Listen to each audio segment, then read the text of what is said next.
조갑제TV 시청자 여러분 안녕하십니까. 2024년 8월 28일 오전 10시 40분입니다. 어제 한덕수 국무총리는 한동훈 국민의힘 대표가 제안했던 중재안, 지금 의료대란 중재안을 거부한다고 설명을 하면서 2,000명이란 숫자는 어떤 경우에도 손대서는 안 된다는 취지의 이야기를 했습니다. 그 후로 생각이 되는데 한동훈 대표가 페이스북에 이런 글을 올렸습니다. 의료개혁의 본질과 동력을 유지하되 국민건강이라는 절대적 가치에 대한 국민의 불안감을 덜어드리기 위해 해결책이 필요합니다. 저는 2025년에는 입시 요강으로 발표된 정원을 시행하되 2026년에 현원 3,000명의 수업 미비로 인해 정원분까지 합한 7,500명을 한 학년에서 교육해야 하는 무리한 상황을 감안하여 정원을 1년간 유예하는 것을 대안으로 제시했습니다. 더 좋은 대안이 있다면 더 좋겠습니다. 국민 건강에 대해 큰 책임감을 갖고 있습니다. 이건 설명이 필요한데 내년도에는 정부가 지금 예시한 대로 공시한 대로 약 1,500명 플러스 3,048명의 정원을 그냥 관철시키고 내후년도 2026년에는 그걸 보류해야 된다 이 말입니다. 보류해야 된다. 정원을 보류해야 된다. 그럼 다시 3,048명으로 가야 된다. 그리고 재논의하자 이런 제안입니다. 그 이유가 원래 의과대학 학생들이 지금 수업을 거부하고 있습니다.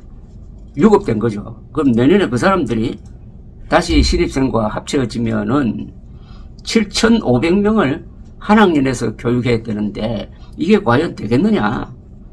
그러니까 2026학년도는 정원을 2,000명 늘리는 걸 보류하자. 그래 놓고 대책을 논의하자 하는 이야기입니다. 자, 여기에 대해서 윤석열 측의 반응이 이렇게 나왔습니다.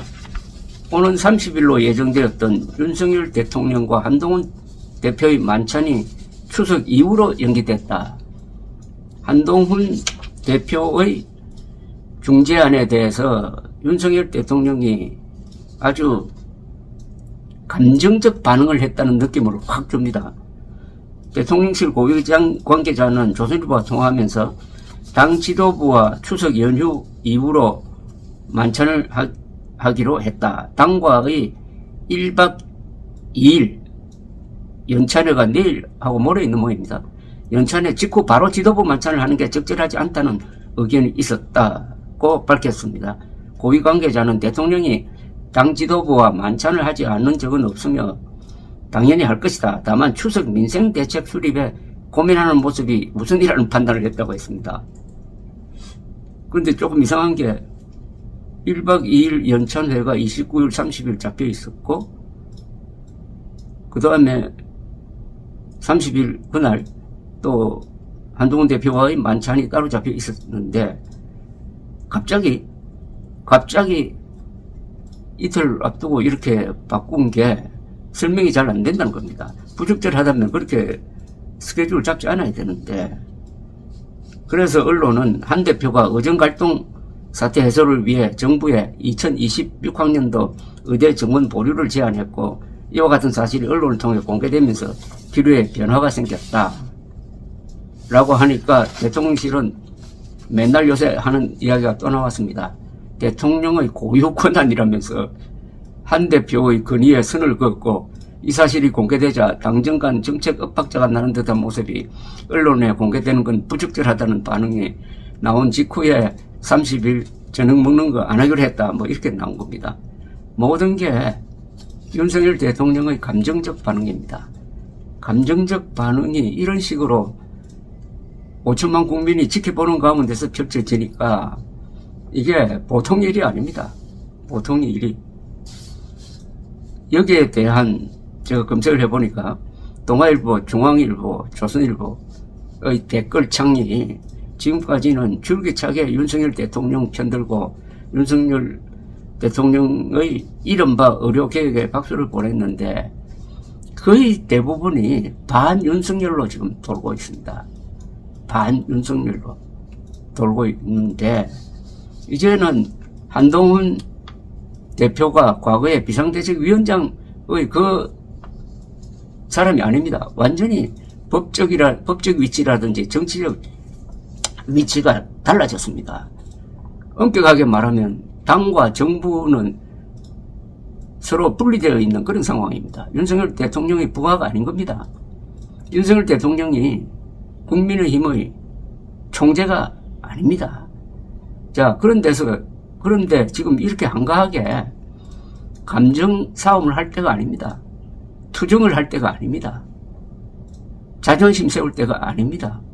지금 윤석열 대통령이 지난 2월 6일 이른바 의료개혁을 발표를 했는데 그게 결국은 세계에서 가장 잘 나가던 한국의 의료에 불을 질러버린 겁니다. 이 불이 6개월째 타고 있습니다. 그 피해가 구체적으로 나타나고 있습니다. 윤석열 대통령이 제가 이른바라고 꼭 붙입니다. 이게 의료개혁이 아니기 때문입니다. 정확하게 말하면 의료개혁이죠. 의료개혁으로 지금 불타고 있는 게 지역의료입니다. 윤석열 대통령이 살리겠다고 했던, 그리고 필수의료입니다. 이것도 윤석열 대통령이 살리겠다고 했어요. 그리고 응급실입니다. 그리고 수술실입니다. 국민의 생명과 건강을 지키는 병마와 싸우는 최전선이 지금 무너지고 있습니다. 그 결과로 많은 사람들이 아마 죽어나가고 있을 겁니다. 다만 통계로 지금 안 잡히고 있을 뿐이고 언론이 애써 그것을 무시했는데 이제는 덮을 수가 없게 되었습니다. 응급실 문제가 비로소 언론에서 구체적으로 다루니까 그동안에 침묵하고 있던 국민의힘도 한동훈 대표도 이래서는 안 되겠다 해가지고 낸 게 중재안인데 이 중재안 가지고 이 문제가 해결될 것 같지는 않습니다. 백지화를 해야 됩니다. 2,000명 정원 백지화밖에 없습니다. 지금 그게 가장 깔끔하게 물러서는 방법인데 유턴해야지. 지금 유턴하지 않으면 지금 절벽으로 떨어질 판인데 그 유턴하기가 싫어가지고 운전사가 계속 달리고 있는 거하고 꼭 마찬가지입니다. 민생 하는데 윤석열 대통령의 머리에는 그 민생에서 국민의 생명은 지금 들어있지도 않습니다. 뭐 불이 나면 현장에 가던 사람이 왜 응급실에는 안 갑니까? 난 그게 제일 희한합니다. 윤석열 대통령이 왜 응급실 방문을 하지 않죠? 응급실에 가서 한 서너 시간만 가만히 지켜보면은 자신이 불을 지른 이 의료 대란에 누가 희생되고 있는지를 자기 눈으로 목도하게 될 것입니다. 그런데 한동훈 대표가 이렇게 나오면은 이게 무슨 어린아이들도 이런 식으로 싸우지는 않지 않습니까? 윤석열 대통령이 좋은 집안에 태어나서 구술을 해가지고 도련님 같은 생각을 가지고 있는 분인지는 모르겠지만은 요사이 국민 앞에 보여주는 이 치기 어린 감정싸움은 대단한 결례입니다. 그런데 이제는 윤석열 대통령이 버틸 수 없게 되었습니다. 우선 보수층에서 들고 일어나고 있습니다. 국민의힘이 사실상 반기를 든 거죠. 2,000명 정원 무리다. 바로 한동훈 대표가 직설적으로 이야기하고 한동훈 대표가 이번에 물러나지 않을 겁니다. 그리고 안철수, 유승민, 김종인 이런 보수층 인사들이 이건 정권과 관계되는 거다. 이건 결자 해제의 문제다. 이보다 큰 사건은 없다.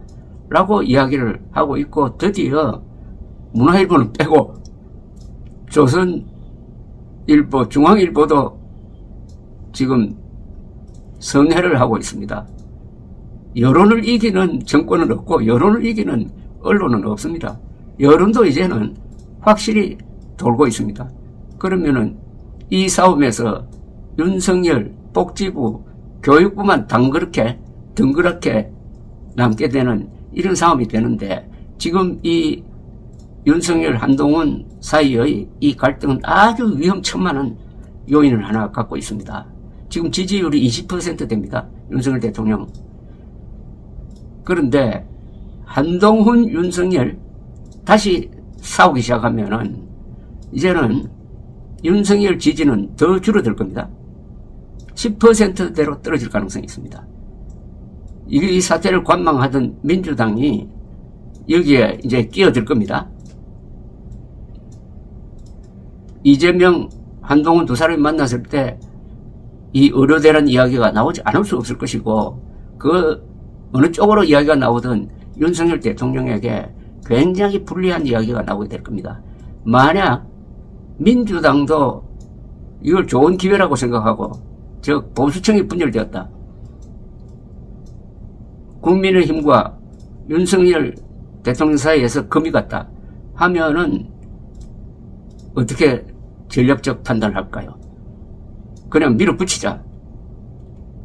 윤석열 퇴진운동 벌린다든지 탄핵운동 벌리는 쪽으로 가면은 여론에서 윤석열 대통령을 받쳐줄 수 있는 것은 20%대가 안 될 거란 말입니다. 그럼 2016년에 박근혜 당시 대통령 탄핵 때와 똑같은 구조가 됩니다. 그때도 새누리당의 분열이 바로 박근혜 대통령 탄핵으로 갔습니다. 그런데 이른바 최순실 국정농단, 그건 어마어마하게 과장된 겁니다.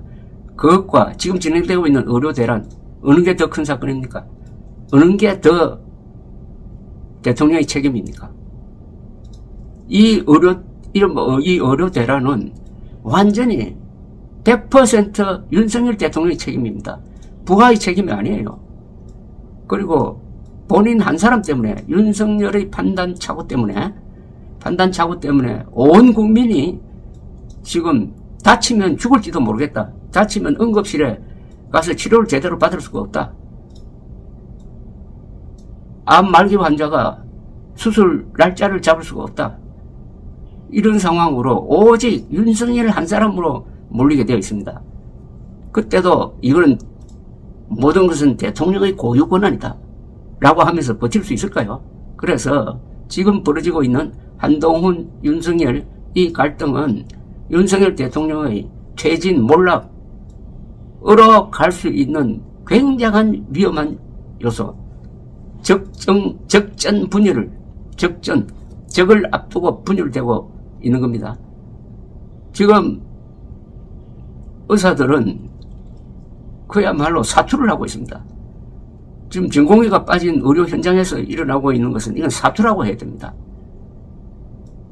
제가 최근에 만난 어떤 유명한 대학병원의 유명한 의사분은 전날 밤에 당직을 했는데 1시간밖에 못 잤는데 또 외래를 본다고 하고 있었습니다. 그러면서 체력적으로 언제까지 버틸지 모르겠다고 하고 있었습니다.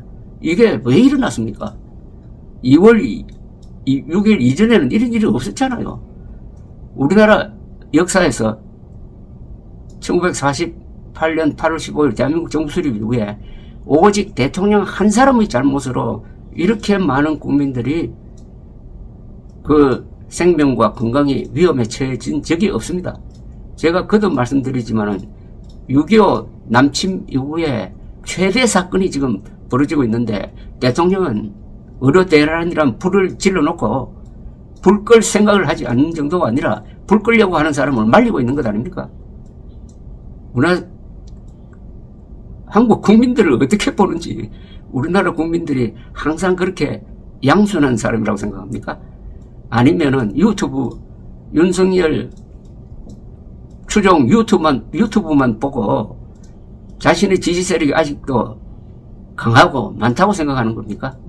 그렇지 않다면 어떻게 이렇게 한동훈 대표에 대한 감정적인 반응을 이런 식으로 보여가지고 국민들의 조롱을 사고 있습니까? 그것도 말씀드리지만은 윤석열 대통령이 몰락한다면은 그건 의료대란 때문에 몰락하는 겁니다. 김건희 여사의 명품백 사건, 그건 사건도 아니고 그건 아무것도 아닙니다. 그러나 김건희 여사의 명품백 사건 때 김건희 여사를 생각한 그 생각의 100분의 1이라도 환자를 위해서 생각한 적이 있습니까? 있어도 보이지가 않습니다. 윤석열 대통령 자기 체면 지키기 위해서 수백 명이 될지 수천 명이 될지 수만 명이 될지 모르는 국민들의 생명을 살릴 수 있는데도 죽도록 만들었다 하는 이 평가를 지금 알고 있습니까? 아니면은 그럼 모르는 겁니까? 윤석열 대통령이 앞으로 길어도 한 달, 짧으면 며칠 안에 하는 행동에 따라 그의 운명이 결정될 것입니다. 감사합니다.